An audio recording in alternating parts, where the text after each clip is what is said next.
मुअक्कर उलमाए किराम, मदरसा के अराकीन और मेंबरान और जिम्मेदारान,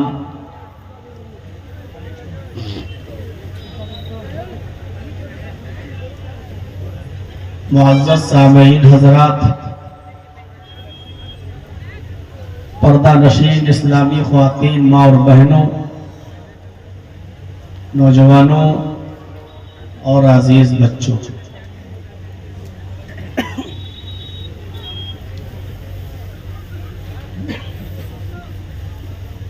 काफी देर से आपने उलमाए किराम के खिताब को सुना और साथ साथ में आपने इस मदरसे का ताउन भी किया। अल्लाह रब्बुल आलमीन आपके ताउन से चलने वाले इस इदारे को दिन दूनी और रात चौगुनी तरक्की अता फरमाए। इस मदरसे को कामयाबी की मंजिल तक ले जाए और इस इदारे से पढ़कर निकलने वाले बच्चे अल्लाह रब्बुल आलमीन उनको दीन का सिपाही बनाए।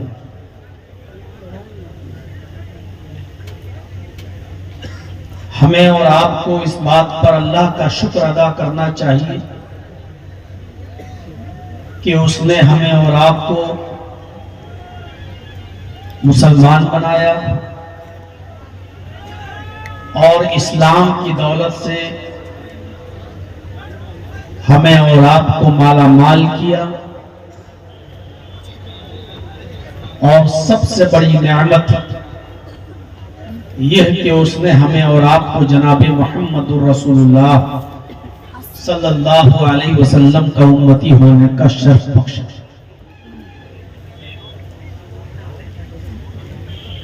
इस पर हम अल्लाह का जितना शुक्र अदा करें कम है।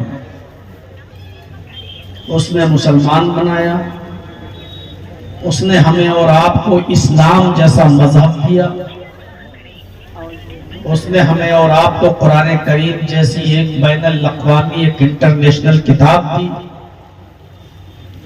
और मुहम्मदुर रसूलुल्लाह सल्लल्लाहु अलैहि वसल्लम का उम्मती होने का शर्फ बख्शा।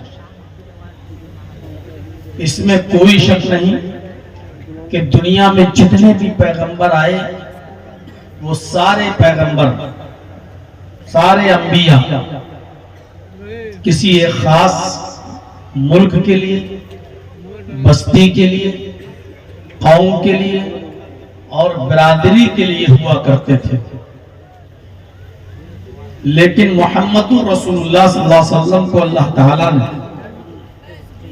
किसी एक मुल्क के लिए नहीं, किसी एक खित्ते के लिए नहीं, किसी एक कौम के लिए नहीं, किसी एक बिरादरी के लिए नहीं, बल्कि सारी कायनात के लोगों के लिए नबी और रसूल बनाकर दिया। वमा अर्सलनाका इल्ला काफ़्फ़तन लिन्नासी बशीरन व नज़ीर। हमने आपको सारी कायनात के लोगों के लिए खुशखबरी देने वाला और डराने वाला बनाकर भेजा है। आप सिर्फ मुसलमानों के नबी नहीं हैं, आप सिर्फ अरब वालों के नबी नहीं हैं, आप सिर्फ हिंदुस्तान वालों के नबी नहीं हैं, बल्कि सारी कायनात के चप्पे चप्पे पर जहां इंसानियत रहती है, बसती है, आप पूरी इंसानियत के लिए रसूल हैं। पूरी इंसानियत के लिए अल्लाह रब्बुल आलमीन ने आपको खातिमुन नबीयीन की हैसियत से भेजा है और आपको भेजकर नबियों का सिलसिला खत्म कर दिया है, ये फरमाते हुए कि आप खातिमुन नबीईन हैं। अब आपके बाद कोई दूसरा नबी इस दुनिया के अंदर नहीं आए। आपको अल्लाह ताला ने सारी दुनिया के लिए रहमत बनाकर भी भेजा, और मुसलमानों के साथ, मोमिनीन के साथ आपकी रहमत कुछ खास। आप रहमत तो बनकर आए हैं सारी कायनात के लिए, लेकिन खास मोहब्बत है मोमिनीन के साथ। और ये कोई बुरी बात नहीं है। कोई शख्स ये ना कहे कि मोमिनों के साथ खास है, इसका मतलब ये है कि आप सिर्फ मोमिनों के लिए रहमत बनकर आए हैं, मोमिनों पर मेहरबान हैं, गैर मुस्लिमों के लिए मेहरबान नहीं, तो वो गलत सोचता है। अगर हमको अपने बच्चे से प्यार है, हमको अपने बच्चे से मोहब्बत है, इसका यह मतलब नहीं है कि मुझे अपने पड़ोस के बच्चे से नफरत है। इसका यह मतलब नहीं है कि मुझे दूसरों के बच्चों से नफरत है। खास मोहब्बत का मतलब यह है कि हमें अपनी औलाद से जो मोहब्बत होगी, हम अपनी औलाद के लिए जो वक्त, जो पैसा की कुर्बानी दे सकते हैं, वो हम दूसरों के लिए नहीं। लेकिन इसका यह मतलब नहीं कि दूसरों पर हम जुल्म करते। ऐसे ही अल्लाह ताला ने नबी अकरम के बारे में फरमाया कि मोमिनीन के लिए उनकी रहमत खास है। इसका यह मतलब नहीं है कि वो दूसरों के लिए मेहरबान नहीं है।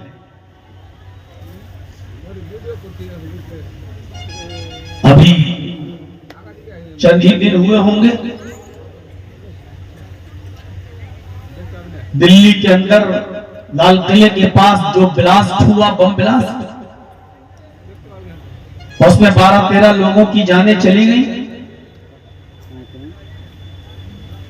और कैसे कैसे पढ़े लिखे लोगों के नाम उसमें आ रहे हैं, सब डॉक्टर। ईमानदारी के साथ बताइए और दिल पर हाथ रखकर बताइए कि ऐसे दहशतगर्दाना और आतंकवादी हमले का इस्लाम से या मुसलमानों से क्या वास्ता हो सकता है?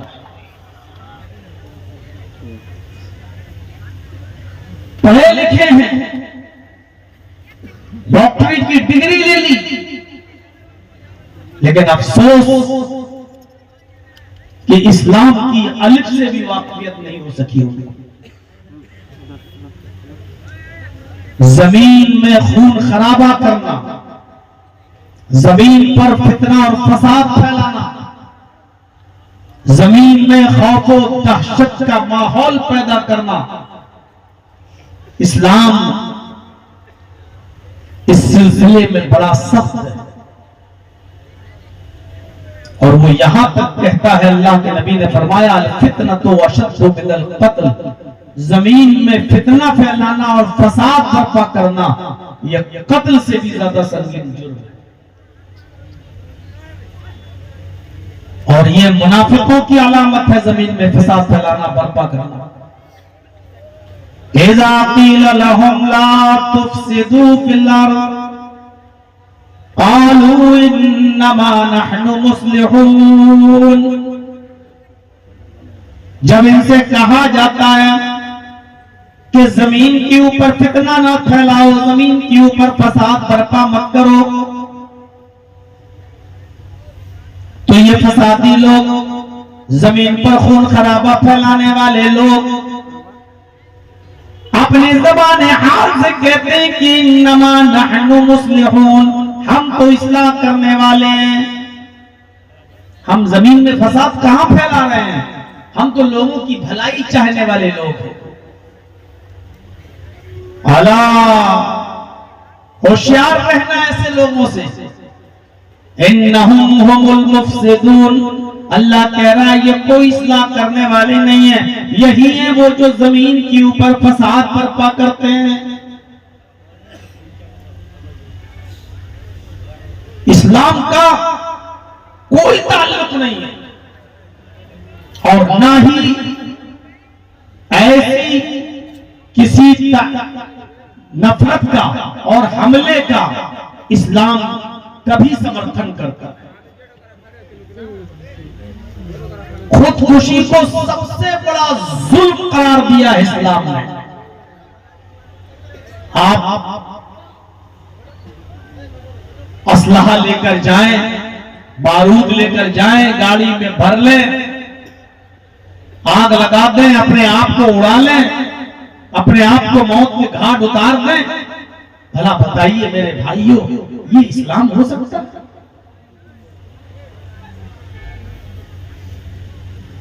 जिस चीज के जरिए कोई शख्स अपनी मौत को दावत देता है, मसलन जहर खा के मरता है खुद,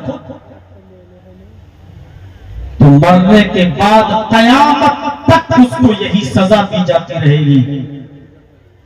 आग में जल के मरता है तो आग में जलता रहेगा। पहाड़ से ऊपर कूद कर छलांग लगाकर अगर उसने खुदकुशी की है और मर गया तो यही अजाब उसको होता रहेगा। ये मौत हराम है,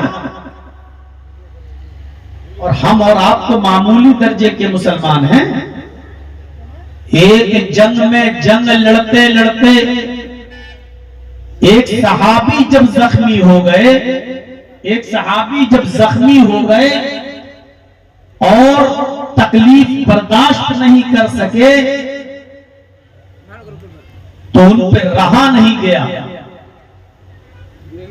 किसी दूसरे सहाबी ने कहा, अल्लाह के रसूल देखिए अल्लाह की राह में कितना लड़ा है वो आदमी, उसने अपने आप को जख्मी कर लिया।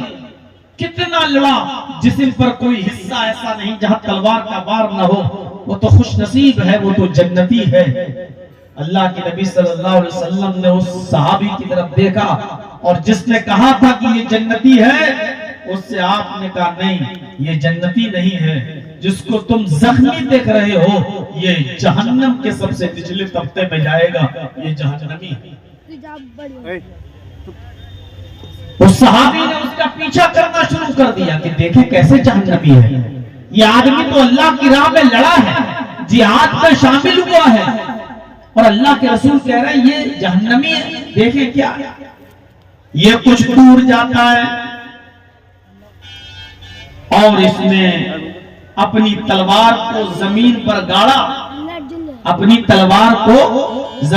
गाड़ा, और मैदान जंग में जो उसको तकलीफ पहुंची थी, जख्म लगे थे, उस दर्द को वो बर्दाश्त नहीं कर पा रहा था, इसलिए उस तलवार की नोक पर उसने अपने सीने को रख दिया।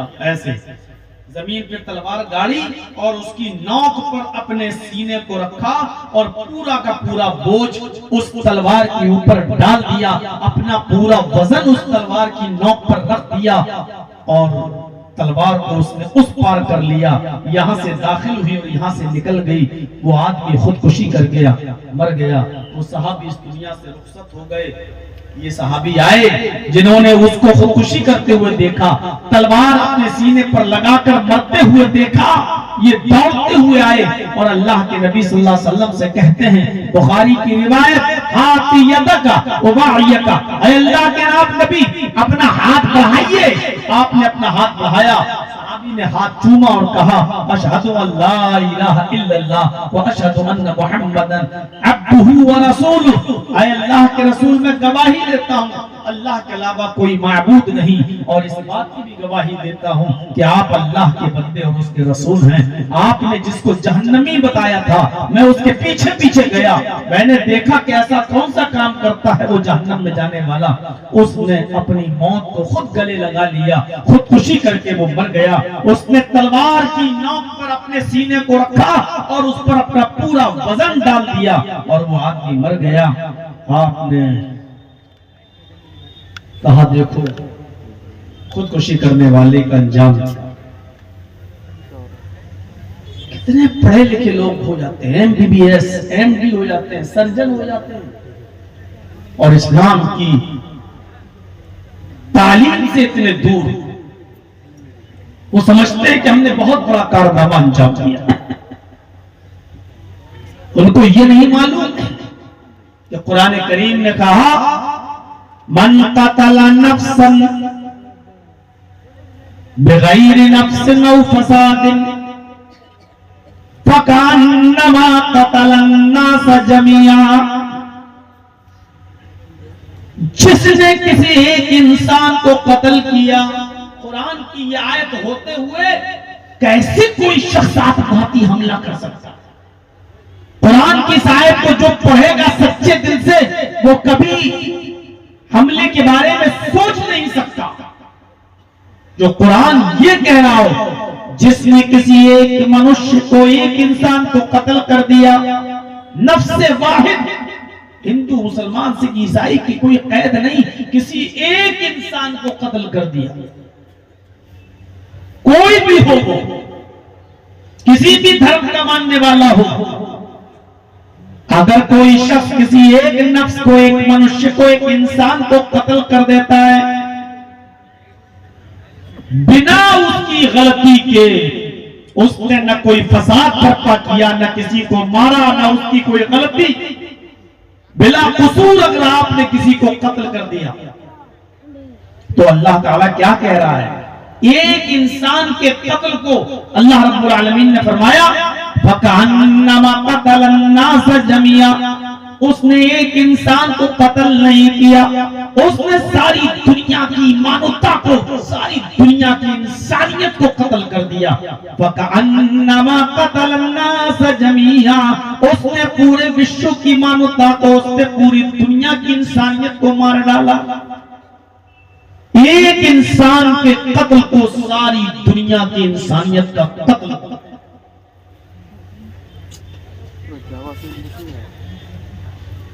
और जिसने किसी एक इंसान को बचाया, जिसने किसी एक इंसान को बचाया, कुरान कहता फकअन्नमा अहयन्नास, उसने एक इंसान को नहीं बल्कि सारी दुनिया के इंसानों को बचा लिया। एक इंसान को बचाना सारी इंसानियत को बचाना। आपको मालूम, ऐसे ऐसे वाकयात हमें तारीख की किताबों में मिलते हैं कि हजरत अली के जमाने में शुबा हो गया और एक कातिल ने किसी को कत्ल किया और फरार हो गया।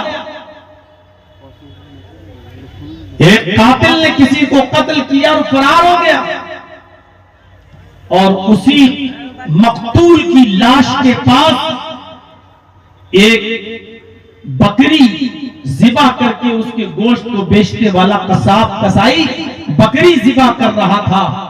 जैसी उसने बकरी ज़िबा की, उसी वक्त पुलिस आ जाती है वहीं पर हजरत अली के जमाने में, और इस कसाब को, इस बकरी को ज़िबा करने वाले को पकड़ लेती है और कहती है कि तुम्हारे पास ये लाश, एक इंसान के कत्ल की लाश पड़ी हुई है, लिहाजा छुरी तुम्हारे हाथ में है, तुम बहुत शातिर हो, तुम बकरी भी काटते हो और बकरी की आड़ में बचना चाहते हो, इस इंसान का कत्ल भी तुमने किया है। उस कसाब को पकड़ लिया गया, उस कसाई को, उस बकरी ज़िबा करने वाले को पकड़ कर हजरत अली के पास लाया। उसने बहुत इकरार किया, साहब मैंने नहीं कत्ल किया, लेकिन पुलिस ने कहा हजरत अली से कि मैं चश्मदीद गवाह हूं, मैंने देखा कि जहां ये बकरी ज़िबा कर रहा था वहीं पर एक इंसान की लाश पड़ी थी और ताजा ताजा खून। अगर कोई और मार के गया होता तो खून जमा हुआ होता, लेकिन खून भी ताजा ताजा था और इसकी छुरी में भी खून लगा हुआ था। उसने कहा अमीरुल मोमिनीन, मेरी छुरी में खून लगा जरूर था, लेकिन यह आदमी का खून नहीं था, बल्कि ये बकरी का खून था। शवाहिद ऐसे थे कि इस आदमी के बचने की कोई शक्ल नहीं थी। असली कातिल फरार हो चुका है, असली कातिल भाग चुका है। मजबूरन जज साहब को फैसला सुनाना पड़ा और इसी बकरी ज़िबा करने वाले कसाब को कत्ल की सजा सुनाई जाती है कि उस मकतूल का, उस लाश का ताजा ताजा खून और मौके वारदात पे तुम्हारी मौजूदगी, तुम्हारे हाथ में छुरी और छुरी में लगा हुआ खून चीख चीख कर इसी बात का अनाउंसमेंट कर रहा है, ऐलान कर रहा है कि यह कत्ल तुमने किया है, लिहाजा तुम्हें भी कत्ल किया जाएगा। जुमे के दिन इस आदमी को कत्ल किया जाना था। मैदान मक्तल में इस आदमी को लाया जाता है कत्ल के लिए, और जब मैदान मक्तल में इस आदमी को कत्ल के लिए लाया जाता है, जल्लाद दिया जाता है, इसको कत्ल करने के लिए बिठा दिया जाता है। इससे पूछा जाता है कि तुम्हारी कोई आखिरी तमन्ना हो, कोई आखिरी आरज़ू हो तो बताओ। ये आदमी कहता है कि मेरी कोई आखिरी तमन्ना नहीं, आखिरी आरज़ू नहीं है। हाँ, मैं इतना भी कहता हूं कि मैं बेकसूर हूं।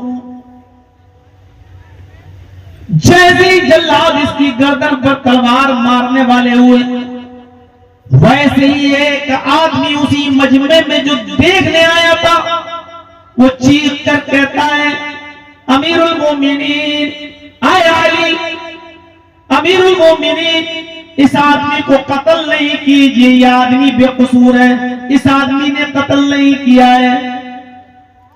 हजरत अली ने जल्लाद को हुक्म दिया, रुक जाओ, और जिसने कहा कि ये कातिल नहीं है उसको बुलाया इधर। तुम कैसे कह सकते हो कि ये कातिल नहीं है? छुरी इसके हाथ में, मौके वारदात पे मौजूद, जहां लाश मिली वहां ये था, और किसी के पैरों के निशान भी नहीं थे।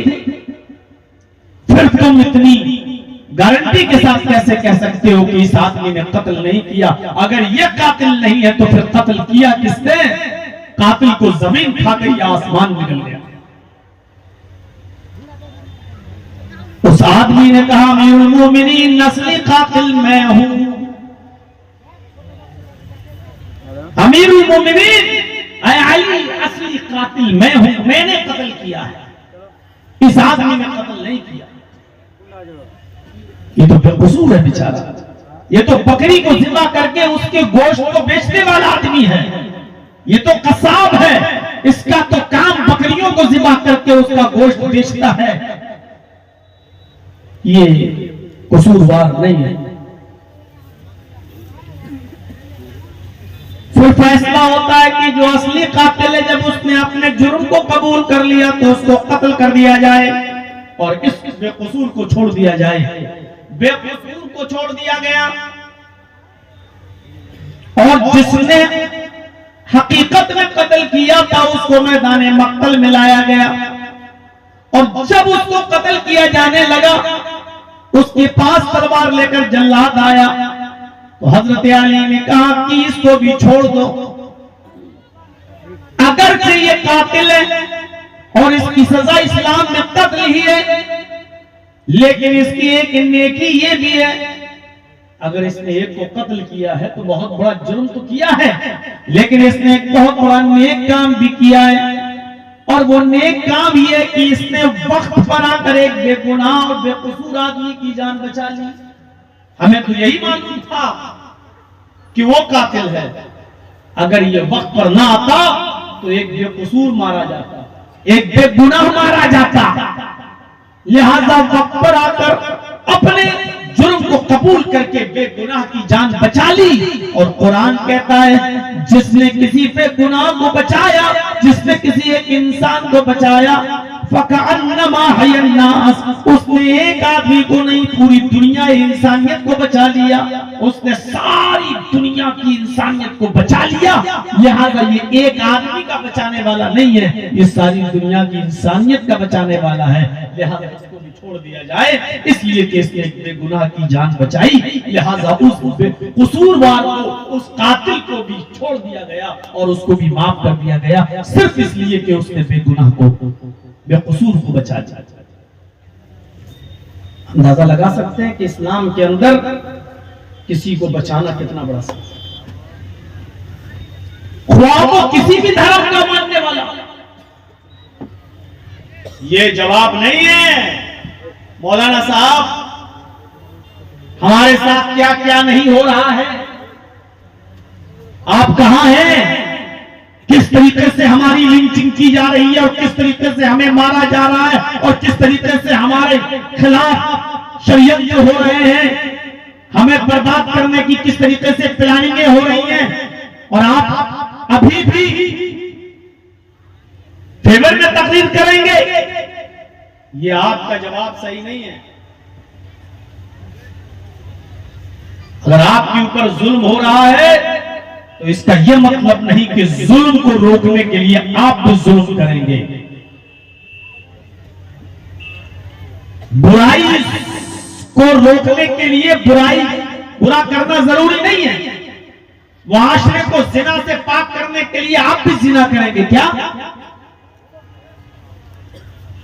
किसी गंदगी को धोने के लिए उसको गंदगी ही से साफ किया जाएगा क्या? कपड़े पर पेशाब लग गया हो, पेशाब को धोने के लिए आप पेशाब ही से उस कुर्ते को और उस पंजाबी को धोएंगे आप क्या? हमारे ऊपर कोई जुल्म कर रहा है तो जुल्म का जवाब हमें जुल्म से देना है क्या? नहीं। जब मक्का फतह हुआ 10,000 सहाबा के साथ जब आप मक्के के अंदर दाखिल हुए, खाने काबा में घुस गए। आज मक्के की बात दौर खुद अल्लाह के नबी जनाब मोहम्मद रसूलुल्लाह सल्लल्लाहु अलैहि वसल्लम के हाथों में पूरे मक्के पर आपका कब्जा हो चुका है। खाने काबा में घुस गए। हजरत अली रजी अल्लाह तआला अन्हु के कांधे पर सवार थे आप। खाने काबा में जो 360 बुत रखे हुए थे, उन 360 बुतों को एक एक करके छड़ी से गिराते जाते, एक एक करके छड़ी से गिराते जाते और तोड़ते जाते, और जैसे वो बुत जमीन पर गिरता चकनाचूर हो जाता, अल्लाह के नबी एक एक बुत को लाठी से छड़ी से मारते जाते और गिराते जाते और कहते जाते, जाअल हक़ व ज़हक़ल बातिल इन्नल बातिल कान ज़हूक़ा, जाअल हक़ व ज़हक़ल बातिल इन्नल बातिल कान ज़हूक़ा। हक़ आ गया और बातिल मिट गया और बातिल को तो मिटना ही था। जब आपने खाने काबा पर अपना परचम लहरा दिया, उसके बाद आपने फरमाया, आए मक्के वालों, जाओ आज तुम अपनी अपनी अर्जियां लेकर मेरे पास आओ और मैं वादा करता हूं मैं तुम सबको माफ कर दूंगा। हुकूमत अपने हाथ में आ गई, मक्का की बागडोर अपने हाथ में आ गई, और उसके बाद आप कह रहे हैं कि मैं सबको माफ कर दूंगा। बताओ किसने क्या किया था? बहुत जुल्म किए थे तुमने हमारे मुसलमान साहबियों पर।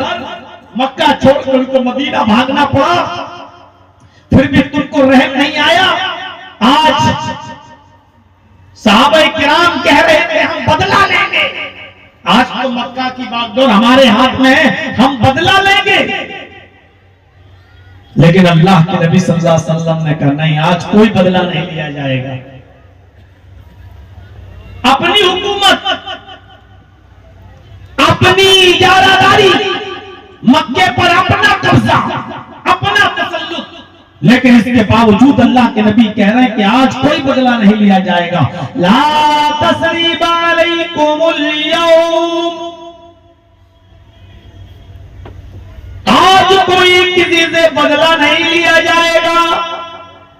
आप चाहते तो कह सकते थे नहीं, तुम लोगों ने हमें मक्के से निकाला, तुमको हम निकालेंगे, तुमने हमारे सहाबा को मारा, आज हम तुम्हें मारेंगे।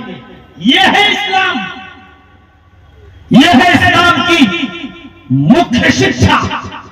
तुमने हमारे साथ गलत किया तो हम तुम्हारे साथ गलत, फिर हम में और तुम में फर्क क्या रह गया? फिर हम में और तुम में अंतर क्या रह गया? क्या कहा?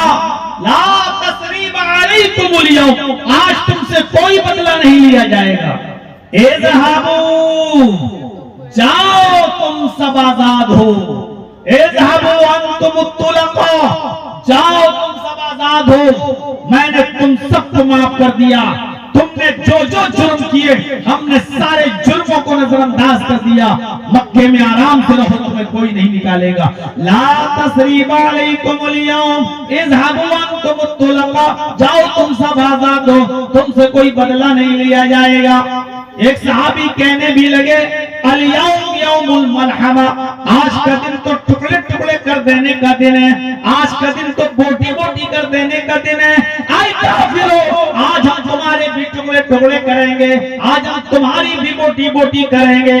अल्लाह के नबी ने फरमाया ला बलिल यौम यौमुल मरहमा, नहीं साद गलत कह रहे हैं, आज का दिन टुकड़े टुकड़े कर देने का दिन नहीं है, आज का दिन बदले का दिन नहीं है। अल यौम यौमुल मरहमा, आज का दिन तो रहमो करम का दिन है, आज का दिन तो अपनों दरगुजर कर देने का दिन है, आज का दिन तो एक दूसरे को माफ कर देने का दिन है, आज के दिन कोई किसी से बदला नहीं लेगा, जाओ मैंने सबको माफ कर दिया। ये था इस्लाम की मुख्य धारा और खास तालीम। आप दुश्मनों के साथ भी ये सलूक किया करते थे। और आज हमारा मामला देखिए, हम थोड़ा संभलने की कोशिश करते हैं कि फिर इस तरीके के एक दो हादसे होकर फिर मुसलमानों को बदनाम करने की कोशिश की जाती है और फिर ठप्पा लगाया जाता है कि ये मुसलमान दहशतगर्द होते हैं, ये मुसलमान आतंकवादी होते हैं। मेरे भाइयों, चेहरे पर दाढ़ी रखकर, सर पे टोपी लगाकर इस तरीके की वारदात अंजाम देकर क्या साबित करना चाहते हैं लोग? क्या ताल्लुक है इस्लाम का?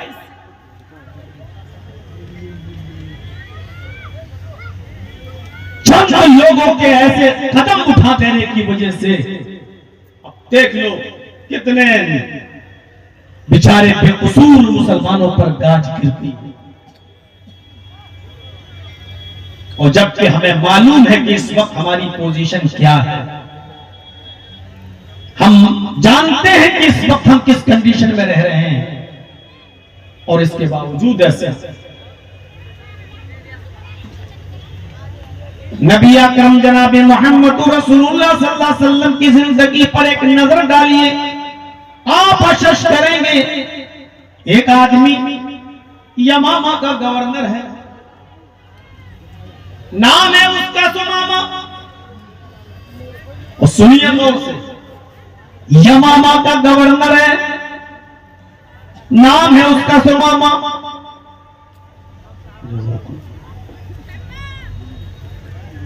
नाम है उसका सुमामा। भेष बदलकर, शक्ल बदलकर मदीने में दाखिल होता है।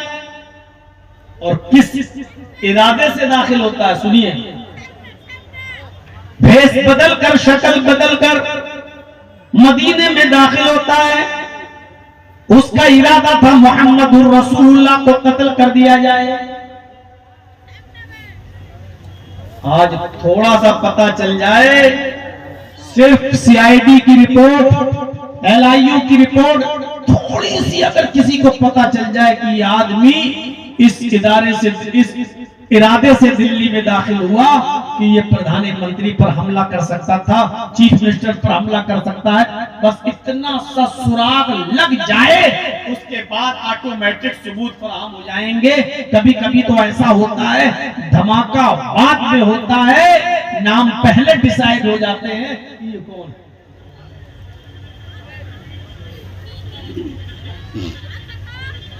और किसने किया होगा,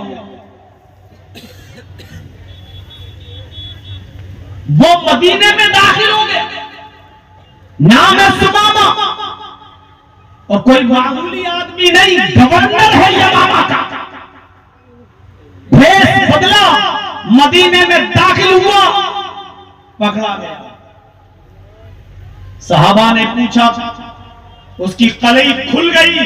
मोहम्मदुर रसूलुल्लाह के साथियों ने उसको अरेस्ट कर लिया, राज पूछा, उसने कबूल कर दिया कि मैं यमामा का गवर्नर हूं, सुमामा हूं, और मैं मदीने में भेष बदल कर दाखिल हुआ और मैं मोहम्मद को कत्ल करने के इरादे से आया सल्लल्लाहु अलैहि वसल्लम। अब जो कत्ल के इरादे से आया हो, उसकी इस्लाम में सजा क्या है? उसको कत्ल कर दिया गया। जो नबी के कत्ल के इरादे से आया हो तो सजा यह है कि उसको जिंदा रहने का हक नहीं है, कत्ल कर दिया जाए। वो गिरफ्तार कर लिया गया। अब गिरफ्तार करके उसको रखा कहां गया? उस जमाने में ऐसी जेलें नहीं थी जैसी आज हमारी जेलें हैं कि परिंदा भी पर न मार सके, ऐसी जेलें नहीं थी। सहाबाए किराम ने इसको मस्जिद नबवी में बने हुए खंबे से बांध दिया। जैसे ये खंबा लगा है ना, ऐसी मस्जिद नबवी खजूर के पत्तों की थी और उसमें खंबे लगे हुए थे, एक खंबे से उसको बांध दिया। यही जेल थी। ज़ोहर की नमाज पढ़ने के लिए अल्लाह के नबी जनाब मोहम्मद रसूलुल्लाह सल्लल्लाहु अलैहि वसल्लम जब मस्जिद में दाखिल होते हैं, जैसी मस्जिद में गए, मस्जिद नबी के अंदर खंबे से बंधे हुए एक आदमी को देखा। आपने साहबा से पूछा ये कौन है? लोगों ने बताया अल्लाह के नबी ये सुमामा है, यमामा का गवर्नर है। आपके कत्ल के इरादे से मदीने में दाखिल हुआ और पकड़ा गया। हम इसको गिरफ्तार करके यहाँ लाए हैं। आपका जो हुक्म हो इसके साथ वही सुलूक किया जाए। आपने कहा अच्छा यमामा का गवर्नर है, सुमामा है। कहा आप उसके पास जाते हैं जो कत्ल करने के इरादे से नबी के लिए, नबी को कत्ल के इरादे से आया। आप उसके पास जाते हैं और आप उससे कहते हैं माशाअल्लाह या सुमामा, आए सुमामा, सुमामा बताओ तुम्हारा क्या हाल है? आए सुमामा कैसे हो तुम, क्या हाल है तुम्हारा? और सुमामा नजरें घुमाकर तेरी नजर करके कहता है गिरफ्तार करा के मेरा हाल पूछता है। अकड़ देखो, अकड़ मदीने में है, गिरफ्तार है, और अकड़ देखो मोहम्मद रसूलुल्लाह से कह रहा है गिरफ्तार करा के मेरा हाल पूछता है। आपने साहबा से पूछा इसको परेशान तो नहीं किया? साहबा ने कहा अल्लाह के रसूल गिरफ्तारी किया है और तो कुछ किया नहीं, बस बांध दिया है मैंने, न इसको मारा न पीटा, खाना पीना वक्त पर दिया। आपने कहा कोई बात नहीं, चलो। दूसरे दिन आपने फिर पूछा सुमामा क्या हाल है? सुमामा फिर वही जवाब। अरे क्या बार बार हाल पूछते हो, गिरफ्तार करा के हाल पूछते हो मेरा? आपने कहा सुमामा अच्छा ये बताओ तुम्हारे साथ क्या सलूक करूं? तुम मेरे कत्ल के इरादे से आए और पकड़े गए, तुम ही बताओ इसकी क्या सजा होनी चाहिए? तुम ही जवाब दो। चलो हम कुछ नहीं बोलते, तुम बताओ इस जुर्म की सजा क्या है? अगर कोई तुम्हें कत्ल करने के इरादे से तुम्हारे शहर में आता तो तुम उसको पकड़ लेते, क्या करते? आए सुमामा बताओ, तुम मुझे कत्ल करने के लिए आए और पकड़े गए, तुम बताओ तुम्हारे साथ क्या सलूक करूं? सुमामा जवाब देता है इन तक़्तुल ज़ादमिन, ऐ मोहम्मद कत्ल करना चाहो तो कत्ल कर सकते हो। क्या जवाब था उसका? ऐ मोहम्मद मुझे मारना चाहो तो मार सकते हो, मैं इस लायक मैंने जुर्म किया है कि मैं मारा जाऊं, मेरा गुनाह ही इतना बड़ा है कि मैं कत्ल किया जाऊं। अगर आप कत्ल करना चाहें तो कत्ल कर सकते हैं। तुनइम अला शाकिर, और अगर छोड़ना चाहें, रहम करना चाहें तो मुझे छोड़ सकते हैं, आपका एहसान होगा मेरे ऊपर। यही दो चीजें हैं, मारना चाहो तो मार दो, मैंने जुर्म ऐसा ही किया है कि मैं मारा जाऊं, यानी इस जुर्म की सजा तो यही है कि कत्ल किया जाऊं। अगर आप करना चाहें तो कर सकते हैं और छोड़ना चाहें तो छोड़ दीजिए, आपका एहसान होगा मेरे ऊपर, मेरे बच्चों के ऊपर, मेरी बीवी के ऊपर। आपने दूसरे दिन भी कुछ नहीं, आपने फिर तीसरे दिन पूछा सुमामा क्या करूं तुम्हारे साथ? तीसरे दिन सुमामा को गुस्सा आ गया, 3 दिन से बराबर पूछ रहे हो क्या करूं क्या करूं क्या करूं। कहा मोहम्मद जो पहले दिन कहा था, जो दूसरे दिन कहा था, वो आज भी कह रहा हूं और कयामत तक पूछते रहोगे तो कयामत तक कहता रहूंगा। जो करना हो करो, बार बार क्यों पूछते हो क्या करूं क्या करूं? इन तक़्तुल ज़ादमिन, कत्ल करना हो तो कर दो, मैं कत्ल होने के लायक हूं। वही तो नहीं मला शाकिर, छोड़ना चाहो तो छोड़ दो, इसलिए कि मैं छोड़े जाने के लिए मैं एक एहसान होगा आपका हमारे ऊपर, एक एहसान होगा आपका मेरे ऊपर।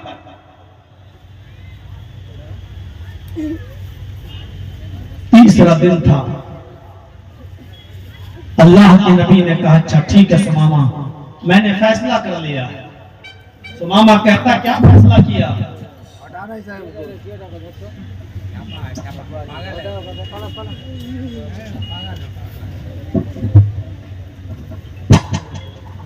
सुमामा ने कहा क्या फैसला किया, कत्ल करने का या छोड़ने का?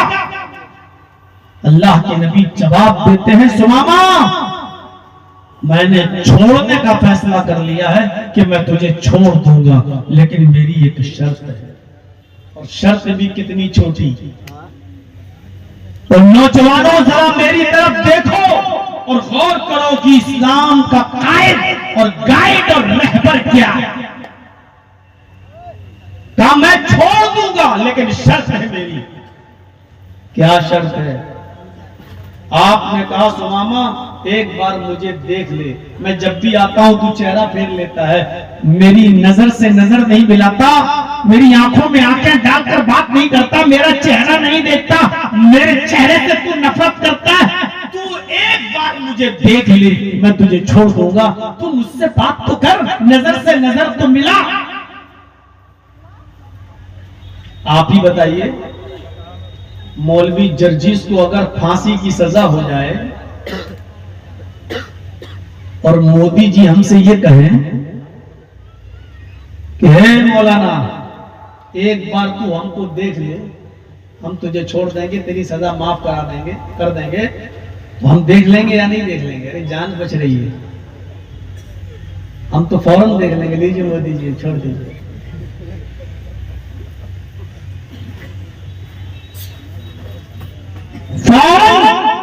अरे जब देखने से मेरी जान बच रही है तो क्यों नहीं देखेंगे भाई? अल्लाह के नबी ने भी कहा कि सुमामा तू मुझे देख ले, मैं छोड़ दूंगा। तो उसको देख लेना चाहिए था कि नहीं देख लेना चाहिए था? जान बच रही है, लेकिन उसके जुमले देखो, उसके वर्ड्स देखिए। उसने कहा है मोहम्मद, मैंने ईरान का बादशाह देखा, मैंने तुरान का बादशाह देखा, मैंने शाम का बादशाह देखा, मैंने मिस्र का बादशाह देखा, मैंने उर्दू का बादशाह देखा, मैंने अलजायर का बादशाह देखा। बड़े बड़े बादशाहों की शक्लें देखी, नहीं देखता तुझे, जा क्या कर लेगा तू मेरा? कत्ल करना है कर दे, नहीं देखता तेरा चेहरा। आपने कहा मेरा चेहरा देखने में तुझे क्या दिक्कत है? मेरी आंखों में आंखें डालकर देखने में तुझे क्या प्रॉब्लम है? उसने जो जवाब दिया वो जवाब था, मारा आई तो वजहन अकबह मिन वजहिक। आए मोहम्मद, दुनिया के बड़े बड़े बादशाहों के चेहरे देखे, अगर सबसे गंदा किसी का चेहरा तो तेरा चेहरा है, नहीं देखता। सबसे गंदा किसी का चेहरा है तो तेरा चेहरा। किसको कह रहा है? मोहम्मद रसूल। आजकल कोई काला कलूटा इंसान को भी कलुआ कह दो तो गुस्से में आ जाता है। तेरा बाप काला, तेरी अम्मा काली, तेरा खानदान काला, हमको काला। और उसने उस हस्ती को कहा सबसे गंदा चेहरा, जिसके बारे में कभी हसन इब्न साबित ने कहा था, वह अहसन मिन कलम तरक़त ऐनी व अजमल मिन कलम तलिदिन निसाउ। आए मोहम्मद सल्लल्लाहु अलैहि वसल्लम, आप इतने खूबसूरत हैं कि मेरी निगाहों ने आपसे ज्यादा खूबसूरत किसी को देखा ही नहीं। आप इतने हसीन और जमील हैं कि दुनिया की किसी औरत ने आपसे ज्यादा खूबसूरत बच्चा पैदा किया ही नहीं। जिस चेहरे को देखकर कभी जाबिर इब्न समूरा ने कहा था, शमाइल तिर्मिज़ी की रिवायत, कि मैं आसमान के चांद को देखता हूं और आपका चेहरा देखता हूं, तो दिल ये कहता है कि आसमान के चांद को भी अगर रोशनी मिली है तो आपके चेहरे से मिली है। ऐसा चेहरा, और इसको कह रहा है सबसे गंदा, सबसे गंदा। हजरत उमर फारूक का हाथ तलवार की मियान पे मचलने लगा। अल्लाह के रसूल इशारा कीजिए इसकी गर्दन काट के आपके कदमों पे डाल दूं। आपने उमर से कहा तलवार की मियान पे हाथ मत रखो, तुम तलवार निकालने में बहुत जल्दी करते हो। उमर नहीं, उसने गाली मुझे दी है तुमने। आपने कहा सुमामा ठीक है मुझे नहीं देखता मत देख, अच्छा एक बार मेरे शहर को देख ले, मदीना को देख ले, मदीने की आबो हवा को देख ले, मदीने के लोगों को देख ले, देख मेरी तालीम से मदीने में कैसे भाईचारा पैदा हो गया। एक शख्स दूसरे के लिए अपनी जान देने लगा, जबकि पहले दूसरा एक दूसरे की जाने लेता था। आज ये लोग कैसे हो गए, जरा मेरे शहर मदीने को देख ले। कहने लगा मोहम्मद न तेरा चेहरा देखता न तेरा शहर मदीना देखता। जा, मैंने ईरान देखा, मैंने शाम देखा, मैंने मिस्र देखा, मैंने फिलिस्तीन देखा, मैंने सीरिया देखा, मैंने उर्दू देखा, मैंने बड़े बड़े मुल्क देखे। सबसे गंदा किसी का शहर है तो तेरा शहर मदीना है। नहीं देखता तेरा शहर, तुझे जो सजा देना हो दे। गौर करो, हमारे कब्जे में, हमारी मुट्ठी में, हमारे कब्जे में, और हम ही को गाली दे रहा हो कि जान नहीं देखता। आपने कहा मुझे भी नहीं देखता, मेरी बस्ती को भी नहीं देखता। आए सुमामा तू भी याद करेगा कि तुझे कौन मिला है। जा, मैंने तुझे छोड़ दिया, तू अपने घर जा। तेरी बीवी तेरे इंतजार में होगी, तेरे बच्चे तेरे इंतजार में होंगे। ये उस वक्त माफ कर रहे हैं जब बदला लेने की पूरी ताकत अपने हाथ में, बदला लेने की पूरी ताकत अपने हाथ में, इंतकाम लेने की पूरी अथॉरिटी अपने हाथ में। लेकिन उस वक्त उसको माफ कर रहे हैं कि जाओ, छोड़ दिया, जा। जब उसकी रस्सी छोड़ी तो कहने लगा मोहम्मद सल्लल्लाहु अलैहि वसल्लम, भरोसा कैसे कर लूं कि मैं अपने घर तक पहुंच जाऊंगा। यहां छोड़ दिया, निकलूंगा। मदीना छोटा सा शहर नहीं, बड़ा शहर है। मक्के तक पहुंचते पहुंचते पता नहीं तेरा कौन आदमी मुझे कत्ल कर दे, कौन आदमी मुझे मार दे। इस बात की गारंटी क्या है, यहां से छोड़ दिया तो मैं घर तक खैरियत से पहुंच जाऊंगा। आपने कहा सुमामा इसीलिए मैंने कहा था कि मेरा शहर मदीना देख ले। मैं जिसको छोड़ दिया, मेरा कोई सहाबी उस आदमी को कत्ल नहीं कर सकता है। तूने मेरे वफादार सहाबा को देखा कहां? अब तुझे डर लगता है कि मैं मक्के तक पहुंचूंगा कैसे? तो आए उमर, अब तुम्हारी जिम्मेदारी है, इस आदमी को मक्के के बॉर्डर तक छोड़ के आओ। बॉडीगार्ड किसको बना दिया?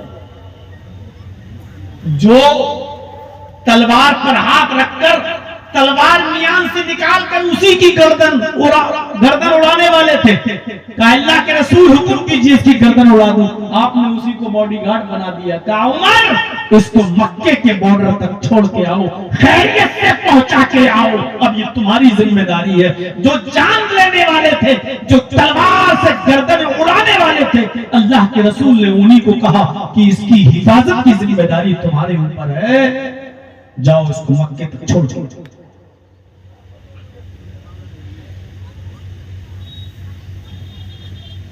हजरत उमर सोचते तो अच्छा सोच सकते थे, चलो ठीक है अकेले में मार दूंगा, नबी भी नहीं होंगे, काम तमाम कर दूंगा इसका। लेकिन नहीं, अब हिफाजत की जिम्मेदारी नबी ने दी है। अब इसकी हिफाजत मेरे जिम्मे है, पहुंचाना इसको मेरे जिम्मे। लेकर गए कि चलो मक्के से, मदीने से निकला, मस्जिद नबी से निकला, सिर्फ 2 मील दूर भागा, बस सिर्फ 2 मील। कहता है उमर मुझे गुस्ल करना है, गर्मी लग रही है। कुआं था, वहीं पर कपड़े उतारता है, गुस्ल करता है, वहीं कपड़े पहनता है। हजरत उमर तलवार निकाल कर उसकी देखरेख कर रहे हैं कि कोई इस पर हमला न कर दे।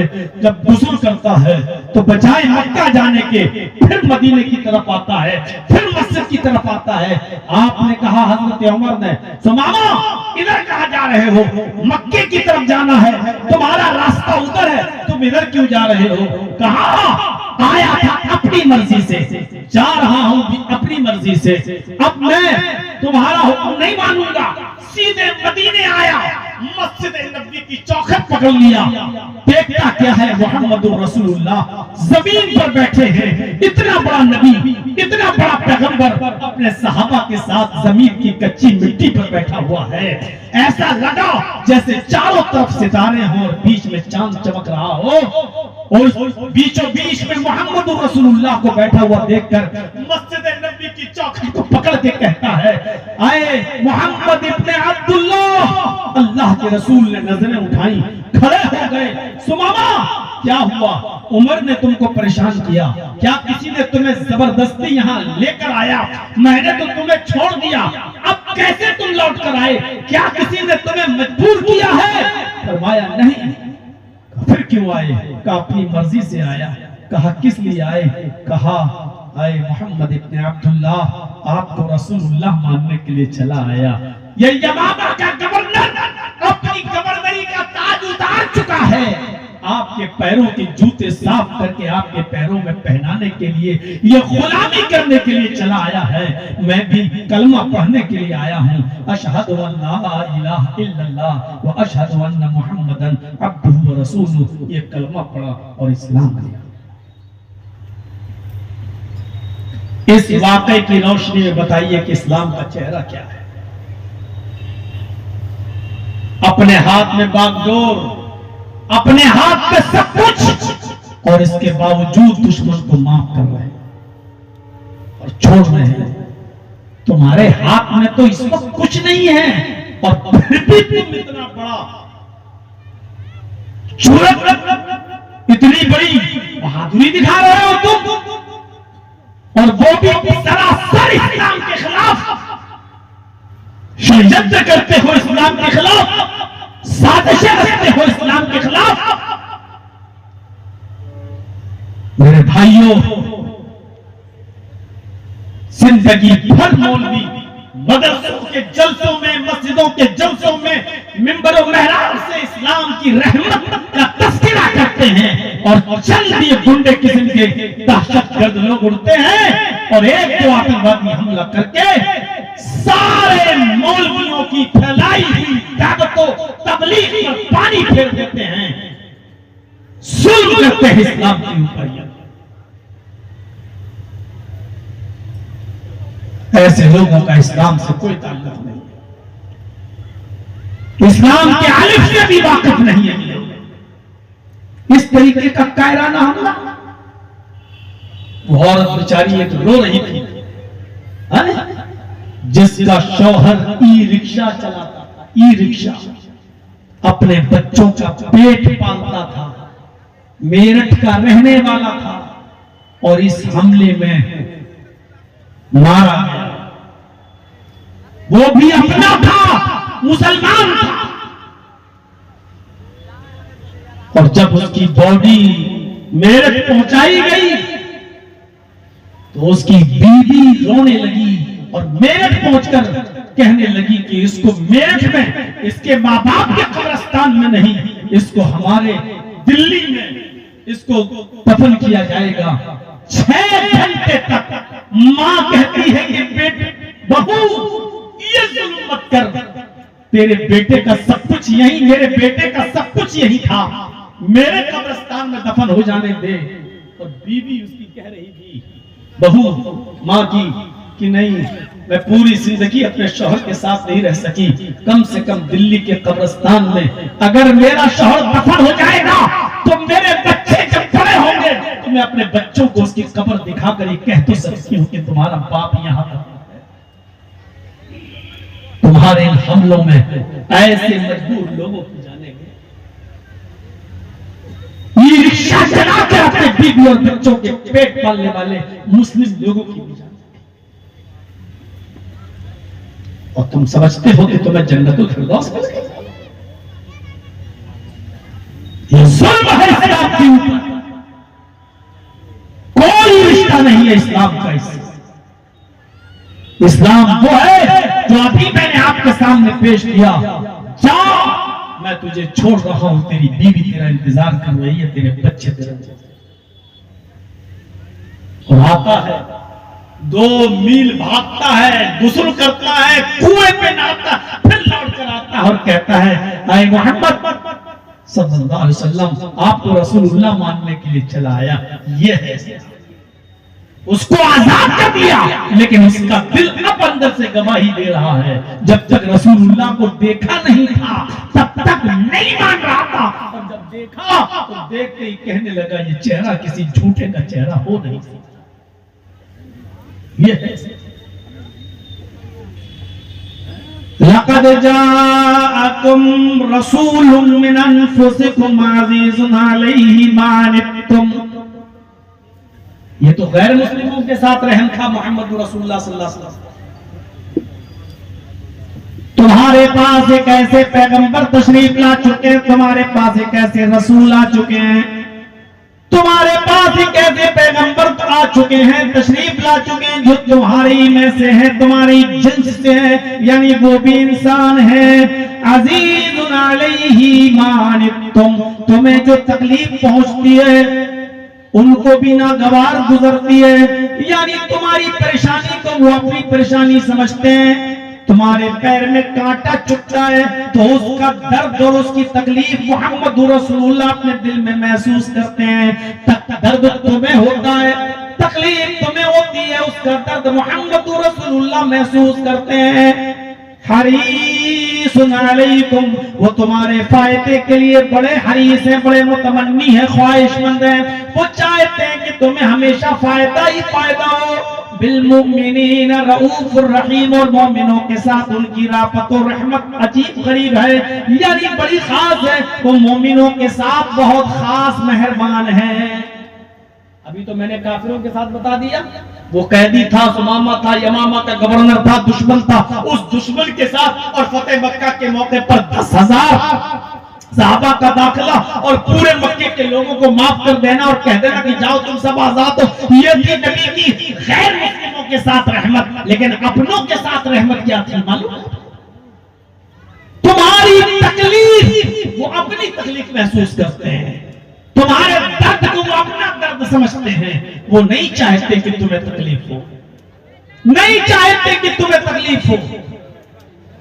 और हम क्या तकलीफ, नमाज पढ़ना भी कोई तकलीफ है? नहीं। लेकिन सुनिए, अल्लाह के नबी सल्लल्लाहु अलैहि वसल्लम के घर कुछ सहाबी जाते हैं, आप नहीं मिले तो अल्लाह के नबी सल्लल्लाहु अलैहि वसल्लम की बीवियों से पूछते हैं कि अल्लाह के नबी कितनी इबादत करते थे, अल्लाह के रसूल कितनी नमाज पढ़ते थे, कितने रोजे रखते थे। बीवियों ने बताया कि अल्लाह के नबी सल्लल्लाहु अलैहि वसल्लम इतने रोजे रखते थे नफली, और इतने छोड़ते थे, इतना सोते थे, इतना उठते थे, इतना तहज्जुद पढ़ते थे, और इतना बीवियों का हक अदा करते थे। सब कुछ आपकी बीवियों ने बता दिया। अब ये तीनों सहाबी जब बाहर आए घर से निकलकर, तो आपस में कहने लगे, कहां अल्लाह के रसूल और कहां हम। हमारा और अल्लाह के रसूल का क्या मुकाबला?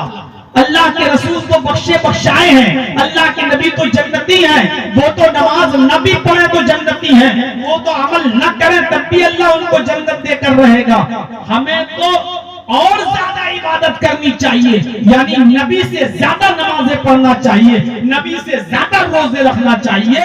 उन्होंने अल्लाह के नबी सल्लल्लाहु अलैहि वसल्लम से भी ज्यादा इबादत में आगे बढ़ने की कोशिश की। तो उसमें एक सहाबी कहते हैं, ठीक है, आज के बाद मैं कभी भी दिन में रोजा नहीं छोड़ूंगा, हमेशा रोजा रखूंगा। सुनिए, 3 सहाबी 3 बातें। एक सहाबी ने कहा मैं हमेशा रोजा रखूंगा, कभी नहीं छोड़ूंगा, आज के बाद कभी रोजा छोड़ूंगा ही नहीं, रोजे ही रखता रहूंगा, दिन में रोजे रखूंगा। दूसरे सहाबी ने कहा अच्छा तुम दिन भर रोजा रखोगे, कभी नहीं छोड़ोगे? कहा नहीं। तो दूसरे ने कहा आज से मैं रात भर नमाज पढ़ूंगा और कभी नहीं सोऊंगा। एक ने कहा मैं दिन भर रोजा रखूंगा, कभी नहीं छोड़ूंगा। दूसरे ने कहा मैं रात भर नमाज पढ़ूंगा और कभी नहीं सोऊंगा। तीसरे ने क्या कहा? तीसरे ने कहा मैं दिन में रोजा भी रखूंगा और रात में नमाज भी पढ़ूंगा, मैं अपने बीवी के करीब नहीं जाऊंगा, बीवी से मिलूंगा भी नहीं। लो, बीवी का भी हक अदा नहीं करूंगा, बीवी के करीब ही नहीं जाऊंगा। तीन सादी, तीन किस्म की बातें। एक ने कहा मैं दिन भर रोजा रखूंगा, दूसरे ने कहा मैं रात भर नमाज पढ़ूंगा, तीसरे ने कहा मैं दिन में रोजा भी रखूंगा, रात में नमाज भी पढ़ूंगा और बीवी के करीब भी नहीं जाऊंगा। अल्लाह के रसूल सल्लल्लाहु अलैहि वसल्लम को जब इस बात का इल्म हुआ तो आप उन तीनों लोगों के पास आए। आपने कहा तुमुल्लज़ी कुल्तुम कज़ा व कज़ा, क्या तुम ही वो लोग जो ऐसा ऐसा कह रहे थे? क्या तुम ही लोगों ने ऐसी ऐसी बातें कही? मैं दिन भर रोजा रखूंगा, मैं रात भर नमाज पढ़ूंगा, मैं दिन में रोजा रखूंगा, रात में नमाज पढ़ूंगा और बीवी के करीब नहीं जाऊंगा। तीनों ने कहा हाँ अल्लाह के रसूल आप तो जन्नती हैं, हमें तो और ज्यादा इबादत करना है। अल्लाह के नबी ने फरमाया तुम ज्यादा अल्लाह से डरते हो या मैं? कहा आप। अल्लाह का खौफ तुम्हें ज्यादा है या मुझे? कहा नहीं अल्लाह के रसूल आप तो ज्यादा है, आप अल्लाह से, हम में सबसे ज्यादा अल्लाह से डरने वाले आप हैं। कहा जब मैं तुम में सबसे ज्यादा अल्लाह से डरने वाला हूं तो इतना तो मैं भी नहीं करता हूं जितना तुम कर रहे हो। जुल्म कर रहे हो अपने आप पर। दिन भर रोजा रखते रहोगे तो ये बॉडी सूख का ढांचा बन जाएगी, ये तुम्हारे जिस्म पर जुल्म होगा। रात भर नमाज पढ़ते रहोगे और आंखें चुंदिया जाएंगी, कभी सोगे नहीं। रात भर नमाज पढ़ते रहोगे तो आंखों का हक मारते रहोगे और बीवी के करीब नहीं जाओगे तो बीवी का हक भी मारा जाएगा। सुनो, रोजा रखना भी जरूरी है और छोड़ना भी जरूरी।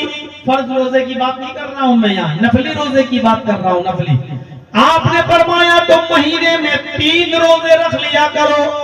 अल्लाह के यहाँ एक रोजे का सवाब 10 रोजों के बराबर। अगर एक महीने में तुम 3 रोजे रख लोगे तो गोया के पूरा महीना रोजा रख लिया। लिहाजा नफली रोजे रखो भी और छोड़ा भी करो। यही मेरा तरीका है।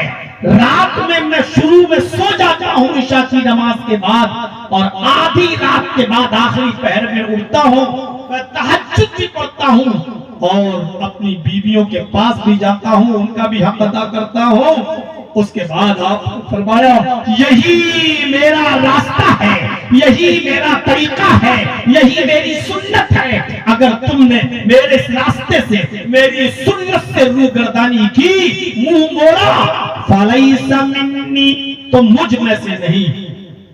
रात भर नमाज पढ़ने के बाद भी मुझ में से नहीं, यानी मुसलमान नहीं। और कर रहे हैं रात भर नमाज पढ़ने के बावजूद, दिन भर रोजा रखने के बावजूद भी अल्लाह के रसूल ने कहा कि तुम मुझ में से नहीं। आज हमारी रातें कहां जाती हैं?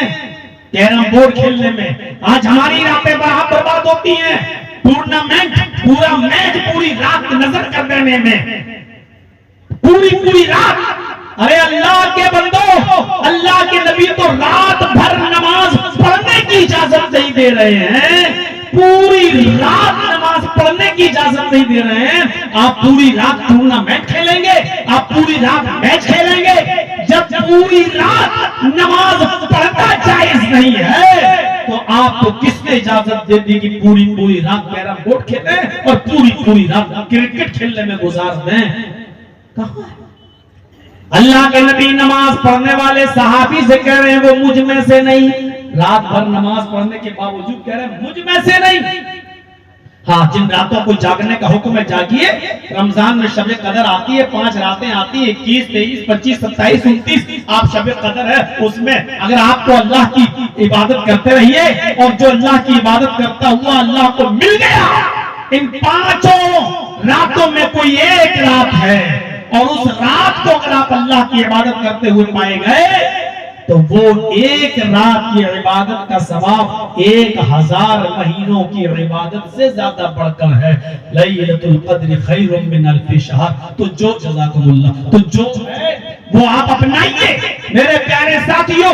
और जो रातें नहीं जागना है उसको क्रिकेट में और टूर्नामेंटों में खेल के अपने ऊपर मुसीबतें मोल मत लीजिए, अपने आप को हलाक और बर्बाद मत कीजिए, अपनी रातें खराब मत कीजिए। अल्लाह के नबी ने फरमाया तुम्हारे ऊपर तुम्हारी आंख का भी हक है, तुम्हारे ऊपर तुम्हारे जिस्म का भी हक है, तुम्हारे ऊपर तुम्हारी बीवी का भी हक है।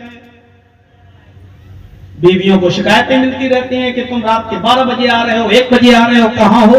क्यों? आपकी बीवी है, आपसे इतना भी नहीं पूछेगी? ये हक नहीं है उसका क्या?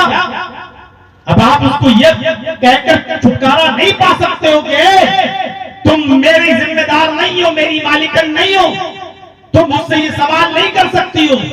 अगर आप अपनी बीवी के एक एक मिनट का हिसाब ले सकते हो तो बीवी भी आपसे पूछ सकती है कि आपकी ड्यूटी तो 5 बजे तक है, आप 5 बजे से लेकर रात के 12 बजे तक कहां रहते हैं, आपसे पूछने का हक है उसको, और आप उससे हक छीन नहीं सकते।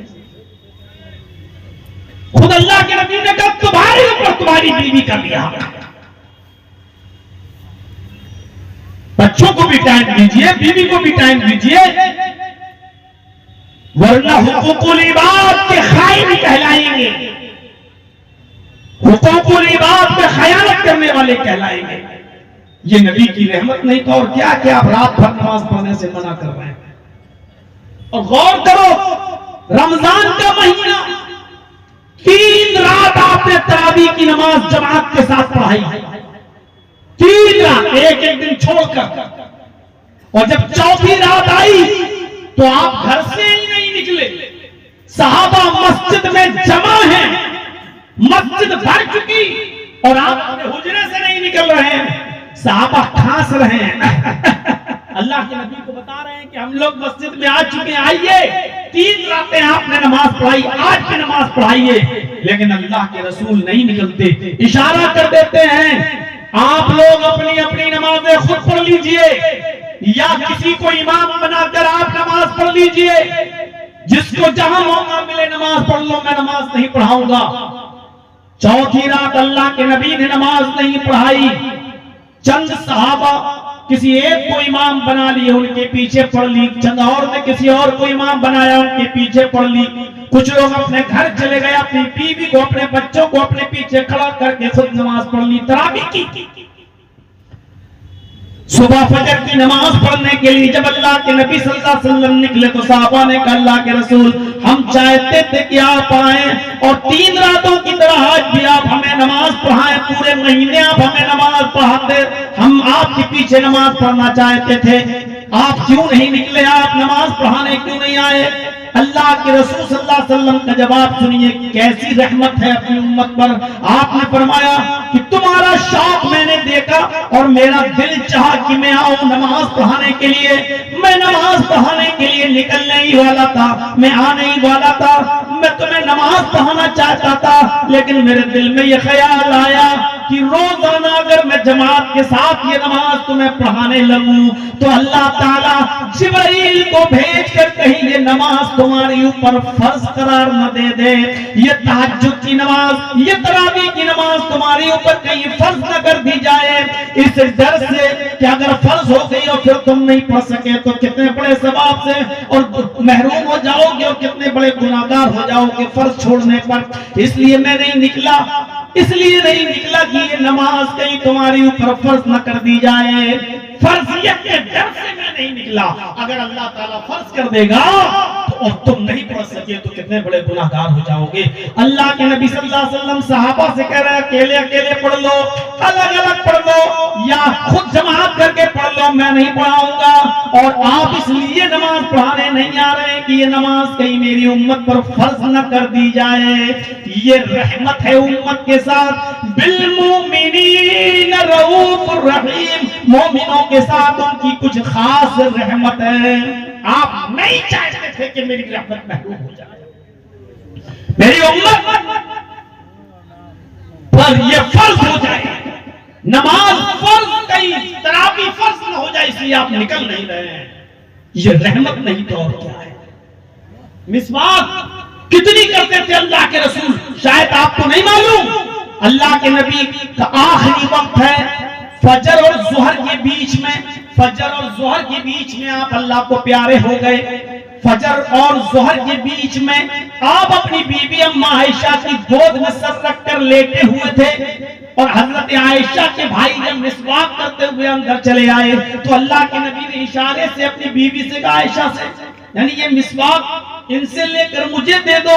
हजरत आयशा ने वो मिसवाक अपने भाई से ले ली और अल्लाह के नबी को दे दी। जब अल्लाह के रसूल वो मिसवाक करने लगे तो आपने अम्मा आयशा को वो मिसवाक दिया और कहा, इसको अपने दांतों से नरम कर दो, मुलायम कर दो, कुचल दो। अब मेरे दांतों में इतनी ताकत नहीं कि इतनी सख्त मिसवाक मैं कर सकूं। आयशा, इसको अपने दांतों से नरम कर दो। हजरत आयशा ने उसको अपनी दाढ़ में दांत में लिया और उसको कुचल दिया, नरम कर दिया और वही झूठी मिसवाक अपने शौहर को, अपने नबी को दे दी। अल्लाह के रसूल ने अम्मी आयशा की झूठी मिसवाक करना शुरू कर दी। आपने वो मिसवाक की और मिसवाक करते करते वो मिसवाक आपके हाथ से गिर गई। आपका हाथ पानी के प्याले में जाता है और पानी से प्याले से भरा हुआ वो हाथ अपने बदन पर मलते हैं और कहते हैं, ला इलाहा इल्लल्लाह इन्ना लिल मौति सकरात, ला इलाहा इल्लल्लाह इन्ना लिल मौति सकरात, ला इलाहा इल्लल्लाह इन्ना लिल मौति सकरात। अल्लाह के अलावा कोई माबूद नहीं।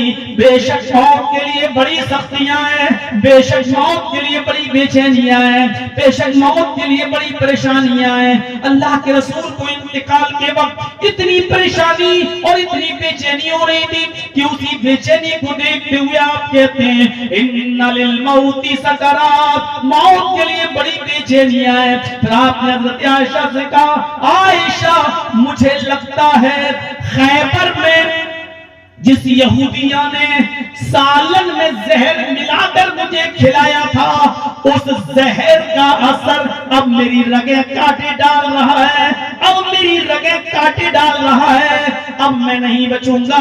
आयशा, उसके बाद आपकी आवाज बंद हो जाती है, कौन हिल रहे हैं? हजरत आयशा ने कान लगाए तो आप कह रहे थे, अकीमुस्सलाह मा मलकत ऐमानुकुम, लोगों नमाज पढ़ते रहना, नमाज पढ़ते रहना और अपने मातहतों का ख्याल रखना, अपने गुलामों पर जुल्म मत करना। मेरे भाइयों, कहने का मकसद ये, आखिरी वक्त में भी आपने मिसवाक की है, आखिरी दिन तक आपने मिसवाक की है। मिसवाक करते करते खुद हाथ से गिर गई और दाढ़ी पर आ गई, उस वक्त भी आपने मिसवाक की है। ये मिसवाक जो इतनी प्यारी थी अल्लाह के नबी को, इतनी महबूब थी अल्लाह के नबी को, लेकिन आपने अपनी उम्मत पर मिसवाक फर्ज नहीं की। लौला अन्ना शुक्काला उम्मती लामरतुहुम बिस्सिवाक इंदा कुल्ली सलाह, अगर मेरी उम्मत पर हर नमाज से पहले मिसवाक करना मुश्किल न होता, दुश्वार न होता, तो मैं उन पर फर्ज कर देता, उनको हुक्म देता कि वो हर नमाज से पहले मिसवाक करें। लेकिन मेरी उम्मत पर हर नमाज से पहले मिसवाक करना मुश्किल है। इस मुश्किल से बचने के लिए आपने फर्ज करार नहीं दिया, इसलिए आपने उसको फर्ज नहीं, सिर्फ सुन्नत रहने दी, लेकिन फर्ज नहीं करार दिया। इतनी इंपॉर्टेंट चीज मिसवाक, जिसको आखिरी वक्त में भी किया, लेकिन उसको आपने फर्ज करार नहीं दिया। ये थी मोहब्बत नबी की। अंदाजा लगा सकते हैं? गौर कीजिए, एक दुआ अल्लाह ने हर नबी को दी, हर नबी को, आदम से लेकर मोहम्मद सल्लल्लाहु अलैहि वसल्लम तक जितने भी नबी आए, 1 लाख 1.25 लाख जितने भी नबी इस दुनिया में आए, अल्लाह ने सबको कहा, एक दुआ मैं तुम्हें दे रहा हूं, तुम्हारी जरूर कबूल करूंगा। हर दुआ कबूल करूं ना करूं ये अलग बात है, लेकिन एक दुआ जरूर कबूल करूंगा। अल्लाह ने सारे नबियों को, जितनों को यहाँ दुनिया में भेजा, उनसे कहा कि तुम्हारी एक दुआ जरूर कबूल करूंगा। अल्लाह के नबी फरमाते हैं, सारे नबियों ने जल्दबाजी कर ली, अल्लाह ने उनसे एक दुआ का इख्तियार दिया, उन्होंने अपनी अपनी दुआ इसी दुनिया में मांग ली और अल्लाह ने उनको उनकी दुआ के मुताबिक दुनिया में दे दिया। जब अल्लाह के रसूल इस दुनिया में आए तो अल्लाह ताला ने नबी से भी कहा, ऐ मोहम्मद सल्लल्लाहु अलैहि वसल्लम, एक दुआ हम आपकी भी जरूर कबूल करेंगे, बताओ क्या मांगते हो, क्या चाहिए तुम्हें? हजरत आयशा कहती है, अल्लाह के रसूल, घर में फाका है, 2-2 महीने चूल्हा नहीं जलता। अल्लाह से दुआ कीजिए कि अल्लाह ताला हमारे घर में फाका खत्म हो जाए, हमें कभी भूखा न सोना पड़े, हमारे घर में रिस्क के दरवाजे खुल जाए। हजरत आयशा से अल्लाह के नबी कहते हैं, आयशा मैं जानता था कि तुम यही कहोगी कि यही दुआ मांग लो ताकि फाका खत्म हो जाए, ताकि भूखमरी खत्म हो जाए, हमें कभी भूखा न सोने दे।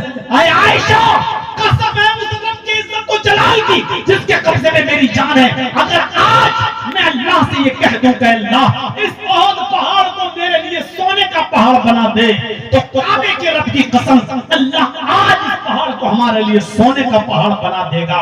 जहां जहां मैं चलूंगा ये पहाड़ मेरे साथ चलेगा। आज अगर मैं दुआ करूं तो ये पहाड़ मेरे लिए सोने का बन जाएगा, लेकिन मुझे सोना नहीं चाहिए। आयशा मुझे रिज़्क़ के दरवाजे नहीं खुलवाना है, मैं चाहता हूं कि जब तक जिंदा रहूं फकीर बनकर रहूं, जब मुझे मौत आए तो हालत फकीरी में आए, और क़यामत के दिन जब मैं उठूं तो फकीरों में और मोहताजों में मेरा हश्र हो, मुझे उठाया जाए। हजरत आयशा ने कहा, अल्लाह के नबी कुछ तो मांगेंगे, अल्लाह ने आपको इख्तियार दिया है दुआ मांगिए तो आप कुछ तो मांगेंगे। आपने फरमाया, आयशा अल्लाह ने मुझे इख्तियार दिया है दुआ मांगने का, फख्तबअतु दावती, मैंने अपनी दुआ को छिपा लिया, मैं इस दुनिया में वो दुआ मांगूंगा ही नहीं।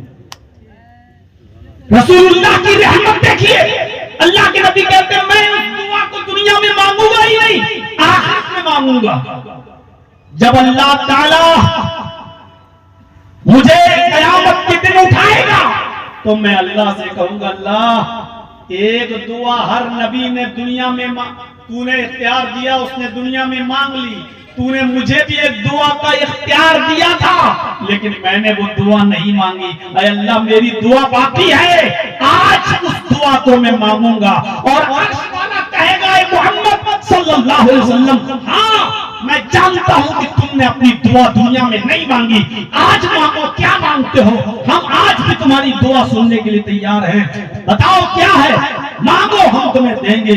कहा, आयशा उस वक्त मैं मांगूंगा। हजरत आयशा ने कहा, क्या मांगेंगे आप? उस मौके पर फरमाया, शिफाअतन लि उम्मती, मैं क़यामत के दिन अपनी उम्मत की शिफाअत मांगूंगा। ऐ अल्लाह मेरे गुनाहगार उम्मतियों को बख्श दे और इन पर जन्नत में डाल दे।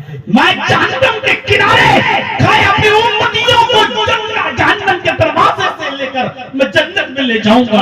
अल्लाह उस वक्त मेरी दुआ सुनेगा और अल्लाह मुझे इजाजत देगा और उस वक्त मैं ये दुआ मांगूंगा। हजरत आयशा कहती है, नबी की दुआ छिपा लेना, नबी का इस दुनिया में दुआ न मांगना, अपनी दुआ को क़यामत के दिन के लिए छिपा लेना, ये उम्मत के लिए रहमत है।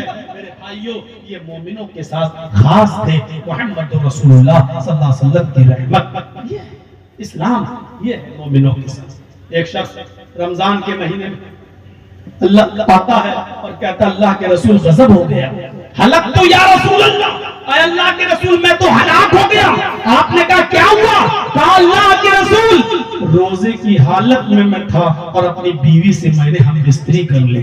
जरा गौर से सुनिए मेरे भाइयों, अल्लाह के रसूल ने कहा, ये तो बहुत बड़ा जुर्म हो गया है, ये तो बहुत बड़ा जुर्म किया तुमने। कहा, अल्लाह के रसूल मैं नहीं चाहता था, लेकिन अब हो गया तो क्या किया जाए।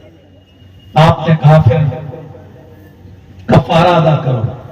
कहा, क्या?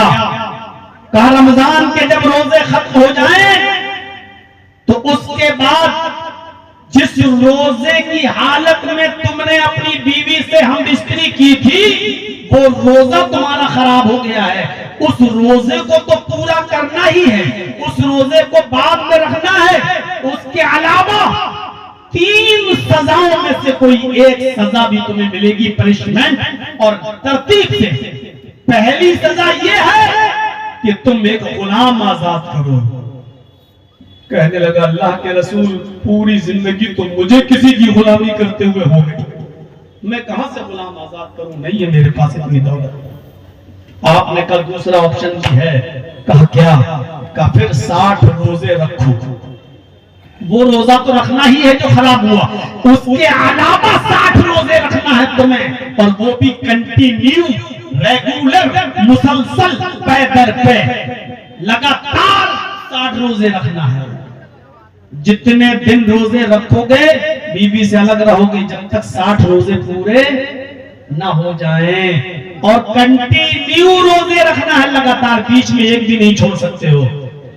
अगर 50 रोजे रख लिए और एक दिन आराम करने के लिए सस्ताने के लिए छोड़, चलो 1-2 दिन आराम कर लेते हैं, 50 रखते थक गए हैं, और जहां आपने एक रोजा छोड़ा 50 बेकार, अब फिर से 1 से 60। हाँ, अगर बीमार हो जाए तो अलग बात है, डॉक्टर ने अगर मना कर दिया रोजा रखने को और दवा चल रही है आपकी सुबह दोपहर शाम, तो वो उज्र में आ जाएगा, वो माफ है, फिर आप नागा कर सकते हो। लेकिन बिना किसी उज्र शरई के आप रोजा नहीं छोड़ सकते हो। उज्र है तो अलग बात है, उज्र नहीं है तो कंटिन्यू लगातार रखना है। उसने कहा अल्लाह के रसूल कितने रोजे रखना है? कहा 60। वो भी कंटिन्यू, कहा लगातार। हाँ, नहीं रख पाऊंगा, इतनी भी ताकत नहीं, मैं पतला दुबला आदमी हूँ, मैं नहीं रख पाऊंगा। अल्लाह के रसूल देखा नहीं, एक रोजा में तो सब्र नहीं कर पाया, बीवी से मिल बैठा रहता, अब 60 रोजे और नहीं, ये भी ताकत नहीं है मेरे अंदर। तो आपने कहा फिर एक और ऑप्शन है, बस लास्ट का क्या?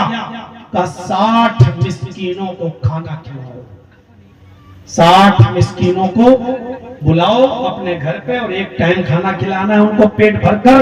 अब 60 की गिनती पूरी करना है। अब चाहो तो एक एक करके 60 दिन खिलाओ, एक फकीर को रख लो अपने घर, भाई तुम आओ खाना खा के चले जाया करो एक टाइम, तो 60 दिन तक खिलाना है। तो एक एक करके खिलाओगे तो 60 दिन तक, लेकिन जब तक 60 पूरे नहीं हो जाएंगे बीवी हलाल नहीं होगी, बीवी से मिल नहीं सकते। 10-10 करके 6 दिन खिला दो, 60 हो गए, जाओ अपनी बीवी के पास। या 60 मिस्कीनों को एक ही दिन बुला के खिला दो। आपने 60 को खिलाना है, जब तक 60 पूरे नहीं हो पाएंगे, हो जाते हैं, तब तक बीवी हलाल नहीं होगी।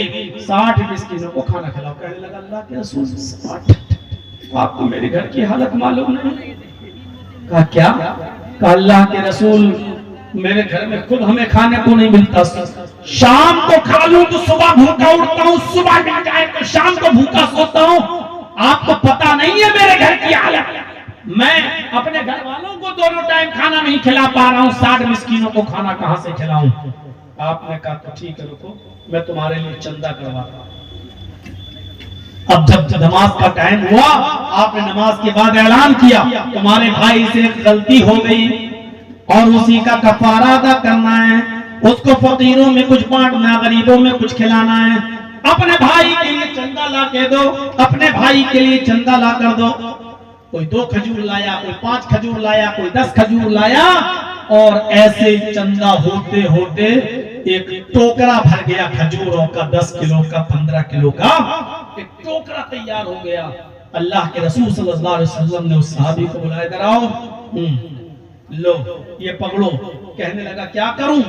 कहा जाओ और इस खजूर के टोकरे को ले जाओ, तो तुम्हारे भाइयों ने तुम्हारी मदद की है, इसको तुम अपने कबीले में, अपने खानदान में गरीबों में बांट दो, जो सबसे ज्यादा गरीब हो उन लोगों को ये खजूर खिला दो, तुम्हारी गलती माफ हो जाएगी, अल्लाह रब्बुल आलमीन तुम्हारी गलती को माफ कर देगा, कफारा अदा हो जाएगा। कहने लगा अल्लाह के रसूल गरीबों में बांटूं? कहा हाँ। अपने गांव में ले जाऊं? कहा हाँ। कहा अल्लाह के रसूल मैं अल्लाह की कसम खाकर कहता हूं कि मेरे पूरे गांव में, मेरे पूरे कबीले में मुझसे ज्यादा गरीब कोई घर ही नहीं है, पूरे कबीले में, पूरे खानदान में मुझसे ज्यादा गरीब कोई खानदान ही नहीं है, कोई घर ही नहीं है। अल्लाह के रसूल के चेहरे पे मुस्कुराहट आ गई, हंस दिए और आपने फरमाया सबसे गरीब घर तुम्हारा है? कहा कि जाओ फिर तुम ही खा लो और अपने बच्चों को खिला दो, तुम्हारा कफारा भी अदा हो जाएगा। ये है रहमत रसूल की अपने उम्मतियों के साथ। आज उस रसूल की तालीम को हम छोड़े बैठे हैं, गलखोर बन चुके हैं, जगह जगह पर गालियां।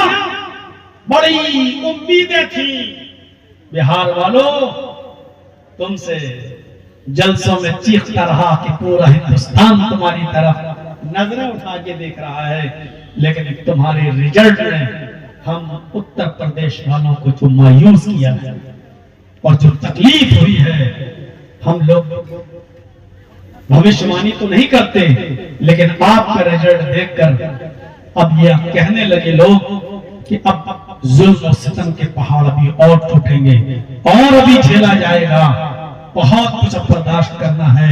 मेरे भाइयों, ये चंद बुनियादी बातें मैंने 1.5 घंटे की तकरीर में 1:15 से 1:15 तक आपके सामने रखी है। अल्लाह से दुआ करते हुए कि इलाहुल आलमीन रहमो करम तो हमारे दिलों में पैदा फरमा दे और रसूलुल्लाह की सीरत से हमें सबक लेने की तौफीक अता फरमा। हमें नबी अकरम सल्लल्लाहु अलैहि वसल्लम से अपने मुआशरे में सीखने की तौफीक अता फरमा और हमें वैसे अखलाक हमारे मुआशरे में हमारे पैदा फरमा दे जैसे जनाबी मोहम्मद रसूलुल्लाह ने हमें बताया है और सहाबा किराम के थे। हमें अपने मुआशरे को अल्लाह मुर्दा सुन्नतों को जिंदा करने की तौफीक अता फरमा। हमारी माँ बहनों को पर्दे की तौफीक अता फरमा। इलाहुल आलमीन आपकी इस मौजूदा नई सरकार को अदल और इंसाफ से काम लेने की तौफीक अता फरमाए और मुसलमानों पर रहमो करम करने की तौफीक अता फरमाए। मेरे प्यारे साथियों, चंद मिनट में आपके सामने बैठकर ये इदारा जिसका बहुत लंबा चौड़ा खर्चा है इस मदरसे का, मेरे